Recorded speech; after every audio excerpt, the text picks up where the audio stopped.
السلام علیکم. Welcome to Abuzar Rajput AK. ہر طرف ایک ہی چیز سنائی دیتی ہے، وہ ہے کووڈ-19 کے بعد دنیا پہلے جیسی نہیں رہے گی. یقیناً اس کے آثار تو ہمیں بھی پہلے سے نظر آ رہے ہیں. بہت تبدیلیاں رونما ہو رہی ہیں اور جینے کے انداز یکسر بدل چکے ہیں. کووڈ-19 کو ایک سازش اور ایک سوچی سمجھی پلاننگ کہا جا رہا ہے. میں کچھ دن پہلے ارطغرل کے مشہور ترکی ڈرامہ سیریل دیکھ رہا تھا، جس میں صلیبیوں کی سازشوں میں سے ایک سازش یہ بھی دکھائی گئی کہ وہ قائے قبیلہ میں جانوروں کی خوراک میں کچھ ایسے کیمیکل ملا دیتے ہیں جس سے جانوروں اور پھر جانوروں سے انسانوں میں وبا پھیل جاتی ہے. حیرت انگیز بات یہ ہے کہ تقریباً 800 سال قبل قائے قبیلہ میں بھی لوگوں کا قرنطینیہ کر دیا جاتا ہے اور باقی لوگ اپنے چہروں کو ڈھانپ لیتے ہیں جس طرح ہم آج کل ماسک کا استعمال کر رہے ہیں. اس کا مطلب یہ ہے کہ نہ تو یہ سازش نئی ہے اور نہ اس سے بچنے کا طریقہ کار پہلے سے کچھ مختلف ہے. دنیا چونکہ بہت ترقی کر چکی ہے، لہٰذا سازش کا دائرہ کار اس بار زیادہ وسیع ہے. دنیا کو ترقی یافتہ لکھتے ہوئے اب تو ایک جھجک سی آڑے آتی ہے.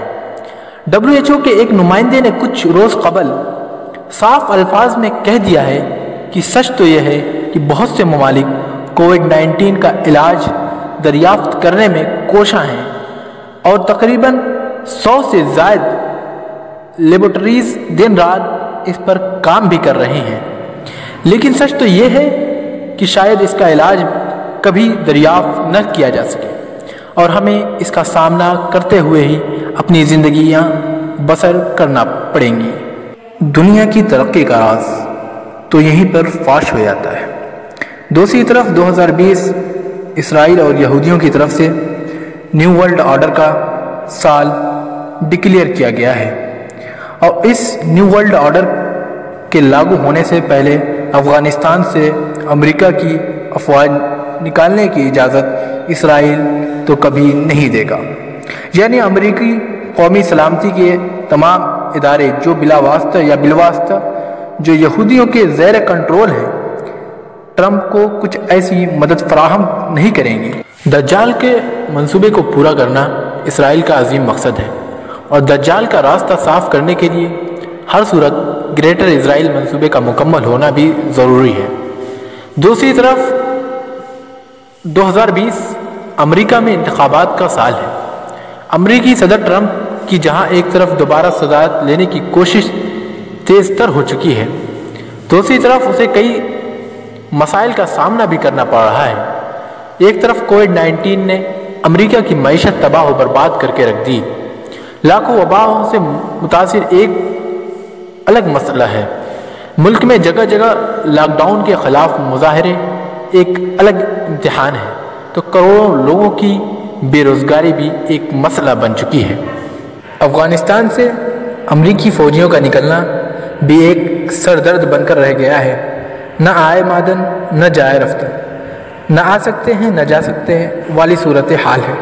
ٹرمپ کی اپنی ایک شدید خواہش ہے کہ افغانستان میں واضح ناکامی کے بعد فوجوں کو جلد از جلد وہاں سے نکال کر اس جنگ کو بند کیا جائے، کیونکہ جہاں اس جنگ میں ٹریلینز ڈالر خرچ ہو چکے ہیں تو امریکہ کی معیشت بھی اب اتنا بھاری بوجھ اٹھانے سے قاصر ہو چکی ہے، جبکہ سینکڑوں فوجی ہلاکتوں کے بعد عوام بھی اب اس صورتحال کا خاتمہ چاہتے ہیں.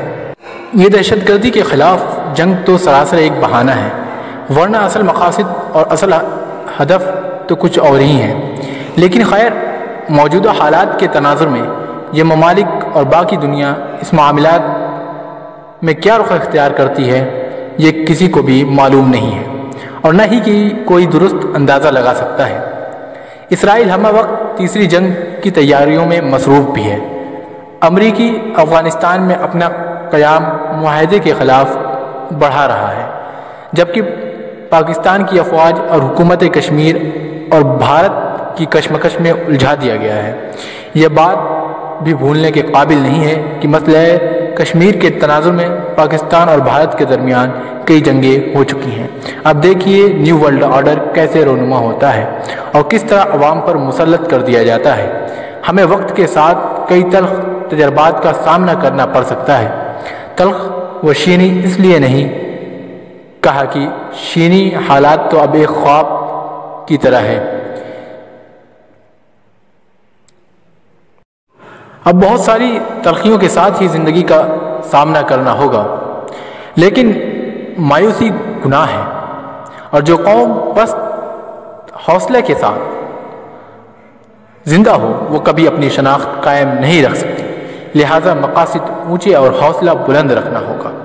اگر آپ نے ابھی تک ہمارے چینل کو سبسکرائب نہیں کیا ہے تو کر دیجئے، اور ساتھ ہی بیل آئیکن کا بٹن دبا کر ہماری یوٹیوب فیملی کا حصہ بن جائیے۔